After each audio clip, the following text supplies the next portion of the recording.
Welcome back to my vlog. तासाभरात मला निघायचं आहे आवरून आणि इथे पाऊस म्हणजे बापरे. पाऊस आला की ट्रान्सपोर्टचा फार प्रॉब्लेम होतो, पण हे ऑटोवाले काका बोट घेऊन आपलं ऑटो घेऊन आले, ज्याच्यामधनं पाण्यामधनं आम्ही सर्फ करून फायनली बसमध्ये पोहोचलो. बस निघाली आहे पनवेलसाठी.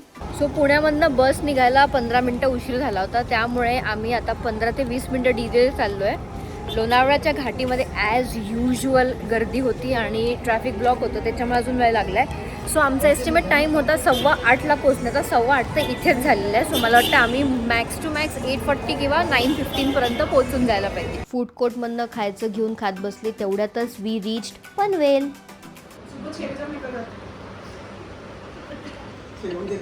तो आगे तो बोलो. नहीं बताएंगे. 6 बजे निकल. आज अभी कितने बजे निकलना है बताओ. यांचं डिस्कसच नाही होऊ शकत आहे किती वाजता जायचं आहे. अभी निकल सकते मैं बोल रहा हूँ. अभी खाना खाओ और चलो. जरा उल्टी हो डायरेक्ट. अँड फायनली आमचं हे डिसाईड झालं आहे की आम्ही उद्या सकाळीच उठून निघूयात फॉर कोकण. Good morning. आता तुम्ही विचार करत असेल की मागे तर रात्र दिसतीये, पण तू गुड मॉर्निंग का बोलतेय? सो इथे रात्र नाही आहे, म्हणजे रात्री आहे पण पहाट झालेली आहे. आत्ता वाजलेले आहे 4. सो आम्ही आत्ता आंघोळ करून तयार झालेलो आहे and we are all set to go to Konkan. आत्ता विदिन 10 मिनिट्स आम्ही निघणार आहे. आम्ही 4 वाजता निघणार होतो, आता आमची 4:30 ऑलरेडी झालेली आहे, but we are still on time. IT वाल्यांची लाईफ बघा, बाहेर जास्त जाऊ नाही शकत, तर इथे ही ट्रेडमिल घरात बोलवली आहे मी वॉक करण्यासाठी. आता त्याच्यावर पण ते किती वेळ वॉक करतात हे त्यांनाच माहिती. आता त्यांचे शूज ठेवलेले ह्याच्यावर वॉक करण्यासाठी.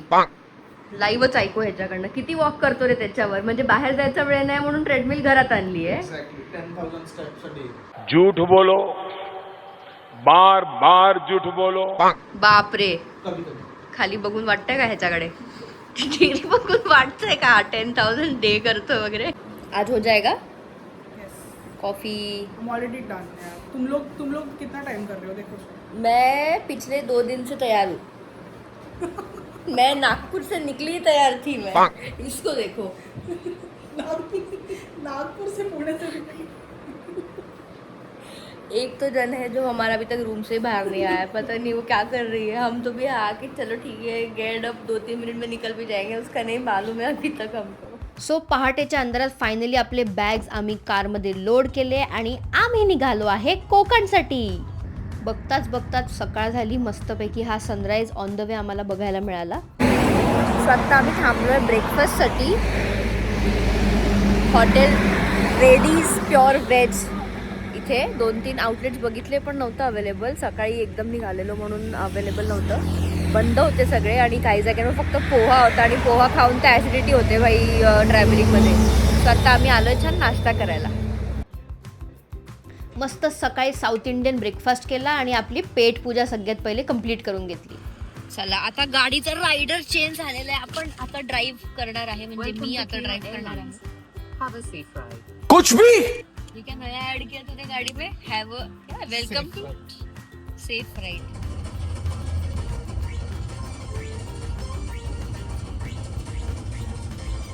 And after a 6 hours drive, we reached Ganpatipule.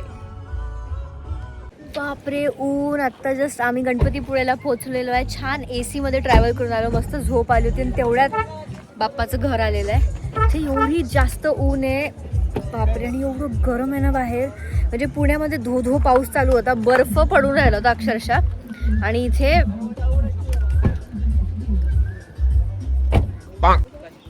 So मंदिर बीचवरच आहे. सो बीचला क्रॉस करत वाळूतनं आपल्याला मंदिरात जावं लागतं. And look at this Ganpatipule's beach. ही वाळू गरमीमुळे एवढी तापलेली आहे, असले पाय भासतात आहे, असं वाटतं मी भट्टीत पाय ठेवून मंदिरात चालली आहे. सो गाईज, आमच्यासोबत ह्या गाईज आल्या आहेत चिल करायला बीचवर आणि बाप्पाचं दर्शन घ्यायला. सायमल्टेनियसली आम्ही चालतो आहे आणि घोडेश्वर पण आहेत इथे. आणि हे गाईज राईड्स सगळे. डॉगेश भाई मस्तपैकी गरमीमध्ये चिल करून राहिले आहेत. त्यांनी गड्डा खोदून त्यात आपली जागा बनवून घेतली आहे. आज सगळंच काही मागून घेणार आहे वाटतं. चलो. सध्या तरी सकाळचे 11 वाजल्यामुळे तेवढी गर्दी नव्हती आणि तेवढी मोठी रांग पण नव्हती मंदिरात दर्शनासाठी. गाइस नहीं आ रहे थे आपके ब्लॉग में? हो, पल्लो ने डराया ना उनको. हम guys, we guys. We guys are here, that guys are That guys outside. are outside. त्यांना एंट्री ऍक्च्युली वर्जित आहे म्हणून ते नाही आले ना. ऍक्च्युली त्यांना सेंट्री दिली पाहिजे.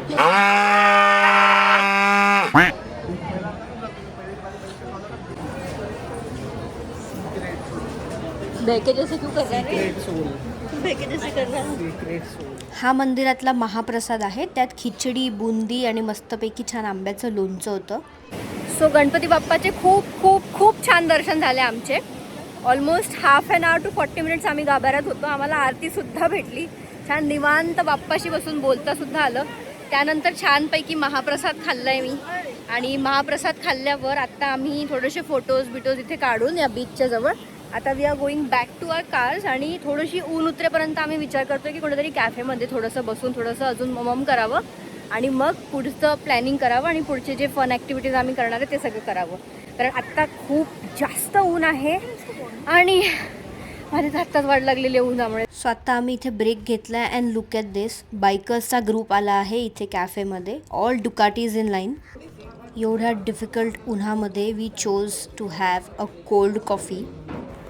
थोडासा अजून वेळ या कॅफेत घालवायचा म्हणून आम्ही मस्तपैकी हा व्हेज पिझ्झा ऑर्डर केला आहे. पिझ्झा खाऊन छान परत ममम करून आम्ही इथे छान फोटोशूट वगैरे करत बसलो उन्हामध्ये बीच साईडला. आणि या कॅफेचं नाव, हॉटेलचं नाव होतं वेस्ट बे. सो ऑन द वे आम्हाला हा छोटासा बीच स्पॉट भेटला आहे ज्याच्यात खाली उतरावं लागतं पायऱ्यांनी. अँड लुक ॲट दिस. हे बघा, बोंबिलच्या शेपचा दगड आहे हा. हा जो दगड दिसतो ना, हा मला बोंबिलचा शेप नाही वाटत तुम्हाला? असं पडलेलं बोंबिल म्हणून आलेलं. किती जास्त नारळाचे झाड आहे. आय मीन पूर्ण कोकणाला एवढूसा पट्टाच पूर्ण नारळ पुरवू शकतो, एवढे नारळाचे झाड आहे. सो आरेवारेचा हा बेल्ट आहे आणि मी सनरूफमधनं बाहेर निघून हा व्हिडिओ काढते आहे कारण मला उत्साह आणि मला बघायचं होतं. And look at this. Oh my God. I think थोडंसं झाडांमुळे हे कवर होतं आहे बट वाव. ही सगळी सिनरी तुम्हाला गणपतीपुळे ते रत्नागिरीच्या ऑन द वेवर बघायला मिळेल. आरेवारे नाही तर असे बरेच ठिकाणं आहेत, बरेच असे बेल्ट्स आहेत जिथून अशी सिनरीज दिसतात रत्नागिरी जाताना गणपतीपुळ्यावरनं. आणि हे खूपच सुंदर आणि सुरेख आहेत. सो आम्ही आत्ता छान सुंदरचा आरेवारे असा बीचचं नाव आहे ते स्पॉट आम्ही एक्सप्लोअर केला आहे. जे लोक कोकणातले किंवा कोकणात येऊन गेले त्यांना हा स्पॉट नक्कीच माहिती असेल. आणि आता आम्ही चाललो आहे आरेवारे बीचवर सनसेट हा एन्जॉय करायला आणि त्यानंतर आम्ही निघणार आहे रत्नागिरीसाठी. पहिले मी एक घेतलं, मग हे 2 आणि मग हे 3. सो आता आमच्या पूर्ण गँगकडे नारळ पाणी आहे आणि आम्ही जाम म्हणजे एवढं फोटोशूट करणार आहे. आणि हा बघा odd one out. All girls गँगनी फालतू शानपणा सोंग करायसाठी छान मोठं तोंडा एवढं नारळ घेतलेलं आहे आणि जाऊन आता नुसतं बीचवर नुसते फोटोशूट करणार आहे. आता एकदम मजा आहे. या खेकड्यांनी ही माती अशी गोल गोल जमा करून करून अख्खं ब्रह्मांड तयार केलं इथे.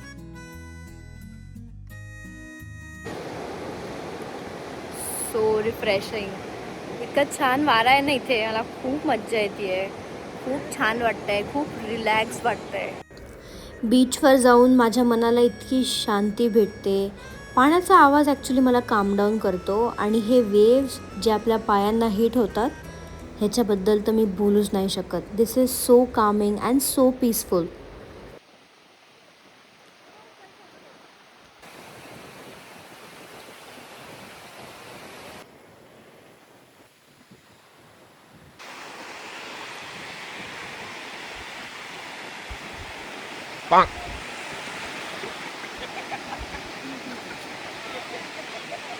काय करतोय हा? आता म्हणतो पाऊस आला.